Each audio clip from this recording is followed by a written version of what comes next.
Hello and welcome back to another Giant Slayer TFT Synergies tier list video. Today our analysts will be ranking each synergy from S all the way down to C tier for patch 11.1. The latest patch didn't bring much change to the meta aside from a few compositions dropping down in power. This is also the last patch for set 4 before we transition into 4.5, where the game is going to look quite different since multiple synergies are being removed with new ones added. So let's go ahead and dive on in for the last trait tier list for the original set 4. But before we begin, please don't forget to click the links in our description. Give your support to everyone who helped make this video happen. We host many TFT tournaments with plenty of exciting content to come, so be sure to also follow our Giant Slayer TFT social media pages. Alright, let's get back to the video, and to begin with, we have the synergies in the S tier.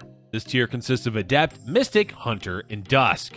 These are the most commonly played synergies in the current meta and likely to place the most consistently compared to the other tiers. At the top, we have Adept, which should be no surprise as this synergy has been consistently one of the best for most of set 4. Adept is really good at slowing down the game, which allows for other meta synergies like Hunter to ramp up during a fight. Reducing the attack speed of enemy champions not only lowers their initial damage output, but also slows down how quickly they can generate mana. Besides the trait itself, the champions are also great, with Chen being a top tier frontliner and Yone being one of the best 5-cost champions. As far as splash traits go, Adept is by far the best in the game currently. Speaking of splash traits, we also of course have Mystic as the next S tier synergy. The landscape of the meta is certainly looking to change going into 4.5, but for now there's still a ton of magic damage, so splashing in Mystic is a must for basically every composition. Not much else needs to be said, as the frequency at which Mystic is used should speak for itself and why it's in this tier. Next, we have Hunter. The current meta, at least towards the late game, leans heavily into 5-cost champions, but Hunter compositions are still pivotal for that mid to late game period of the game. Ashe as a carry is really strong when paired with a good frontline, particularly Adept. Aphelios is less consistent than Ashe, but in Moonlight compositions, he will shine brightly. Lastly, there's Kindred, who is easily the best 3-cost carry during stages 3 and 4. The last S-tier synergy is Dusk. Dusk remains at the top of the meta mainly due to the flexibility the trait provides. It can be used as a splash synergy for the spell power buff, a 4-piece synergy to pair with a multitude of other champions and traits, or you can go all in and go with 6 Dusk. However you go about building your comp, the chances are, if you need extra champions to add in, Dusk is the way to go. Jhin is also another reason as to why Dusk is doing so well, even though he's not a Dusk champion himself. He pairs well with the spell power increase of Dusk in addition to the frontline and CC that Dusk champions provide. Turning Jhin into a Dusk champion with a spatula is also really strong, which adds in more flexibility to the synergy. Let's move on now to the A-tier synergies, which consist of Exile, Moonlight, Sharpshooter, Tormented, Shade, Divine, Elderwood, Brawler, and the Boss. These traits are all above average when it comes to the meta, and while they won't have as much impact as S-tier traits, they're still vital to placing well consistently. Up first, we have Exile. Basically, this is just the trait to gush about Yone being such a good champion. He's easily one of the best 5-cost champions, and building towards him as a late-game carry can pay off big. Exile isn't too big of a deal in general, though extra shields do help with Yone getting his ability off without taking too much actual damage. And yes, early game Yone can carry quite well thanks to the Exile shields. Next in A tier, we have Moonlight. We briefly mentioned Moonlight when talking about Hunter. Aphelios can be one of the stronger carries in the mid to late game, even though he's only a 2-cost champion. Moonlight is the main reason for this since it allows him to scale into being a 4-star unit. But Moonlight does have its downsides, as it relies heavily on 3-starring champions to not get outscaled in the late game, plus Aphelios is really the only viable option as a carry since Diana will fall off drastically around stage 4 and 5. Sharpshooter is doing well mainly because of Jhin. Sure, early game Teemo is a monster and Vayne 3 can be viable, but if you're talking about Sharpshooters, you're really just talking about Jhin. The reason is that Jhin fits into basically any composition since his damage output is so high. It's also relatively easy to fit in a second Sharpshooter to increase his damage, or even just finding a chosen Sharpshooter Jhin can be all that you need. Next is the Kayn trait, Tormented. Kayn isn't quite as easy to toss into a composition in the same way that Yone is, but you can build around Kayn and 2-star him to carry the late game.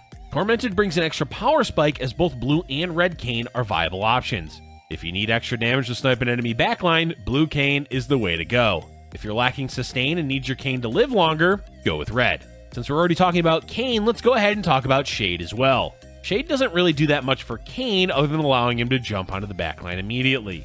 The trait's effect of going invisible and doing extra damage matters far more for Zed. Zed as a carry is still viable, although a few conditions need to be met to use him. But if you can meet those requirements, Zed will still destroy the mid-game, mainly because of the aggro drop that happens when Shade champions proc the invisibility. As long as you get Zed 3, you can generally top 4 with higher placement depending on whether you find a Kane 2 or not. Divine is doing well enough in the meta, but it does struggle at times to keep up with other synergies. The real power of the synergy comes online when you have Warwick, since his attack speed increase is amazing. Because of Warwick, it means you can play Divine almost as a splash trait for other compositions, though focusing on using Divine as a full comp still has a viable option. Unfortunately, Elderwoods did take a big hit this patch with the Lulu nerf, but don't worry, as you can still do well with them in the early to mid game. The main problem is that they'll suffer from being outscaled later on in the game and require a bit of high rolling to do well. That said, this trait is easily one of the best that you can play until the late game, so make use of it to save health or even get on win streaks.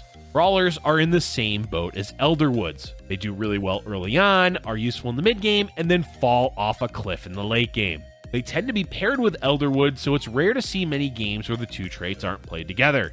Late game, you're only going to see Brawlers be useful because of either a Nunu 3 or the next trait we're about to talk about.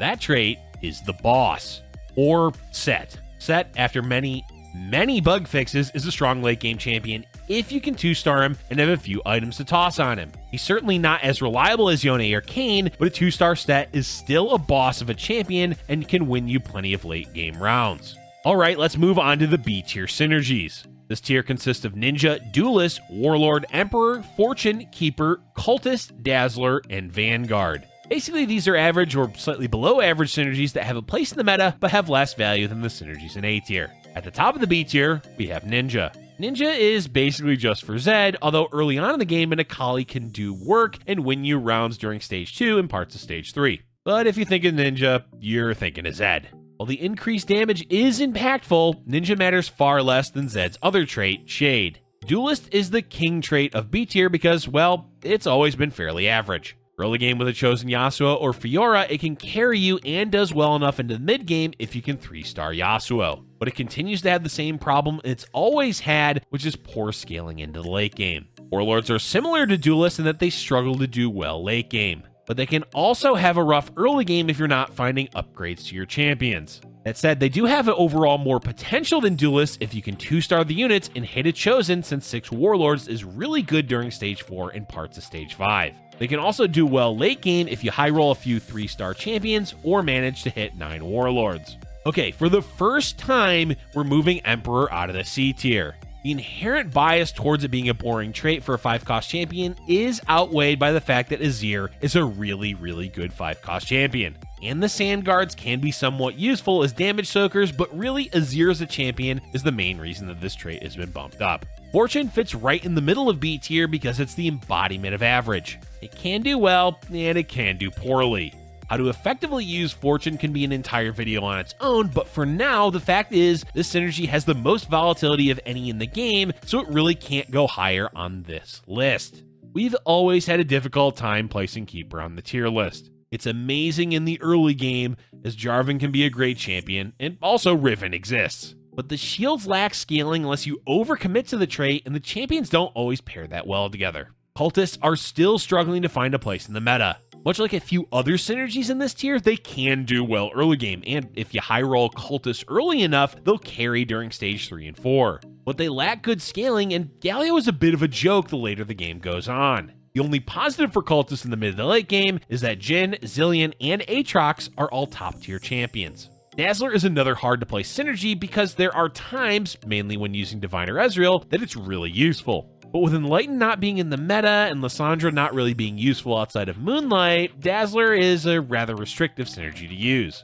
Luckily, it's being removed in set 4.5, so we won't have to worry about it anymore. And the last B tier trait is Vanguard. Vanguard has bumped up a tier mainly because of Aatrox and the Ahri buffs. Those two being buffed makes Vanguard Mystic a viable option, though the composition isn't the most consistent and has scaling issues in the late game. Outside of that, the trait is still fairly lackluster, though the champions are doing great. And now for the last few synergies that are in the C tier. This tier consists of Mage, Assassin, Enlightened, and Spirit. These are below average synergies that can do well, but depend heavily on the right situation to do so. Starting off C tier, we have Mage. Mage is in an odd spot right now because it can be quite useful with Vanguard or even late game Lilia with Mage is quite strong. But 6 Mage is very niche, and Ahri, the main carry for Mage, really doesn't need the trait to do well. We'll have to wait until set 4.5 to see a real shakeup for the Mage meta. Assassin, despite having its uses in the meta, is really not that impactful. Shade overshadows it, and even when you're utilizing Assassin champions, you really only need 2 for the trait to matter. Overall, it lacks any strong scaling champions since Talon is out of the picture right now, and Katarina really only does well when 3-starred after stage 4. For the most part, if you're running Assassin, it's either to bolster your early game or by happenstance you have it when running Ninja Shade. Next up, we have Enlightened. Enlightened does surprisingly well early game between Fiora, Janna, and Nami. But realistically, this synergy falls off the map once you're past stage 2 because neither Morgana nor Talon have a whole lot of use in the current meta. With the higher cost champions not being relevant, it leaves this synergy floating in the void of C tier. And the last trait to talk about is Spirit. To be Spirit is to suffer, as this synergy is a mess right now. It wants to provide a useful attack speed buff, but 3 of the champions don't have large enough mana pools for it to matter. Only Ahri really provides enough of a boost, and even then, you really need 4 Spirit, which is rarely ever going to fit in any comp. Hopefully set 4.5 brings much needed changes for the synergy. That's all we have for today's tier list video. The set has been a roller coaster of balance, but at the end, we really had it good as the meta is great with a lot of diversity. But that is all about to change with set 4.5 coming soon. Let us know in the comment section below what traits you're going to miss from the original set 4 and which ones you think will do well in 4.5. Thank you for watching, and if you're enjoying our content, be sure to hit the like button and subscribe for future Giant Slayer TFT videos.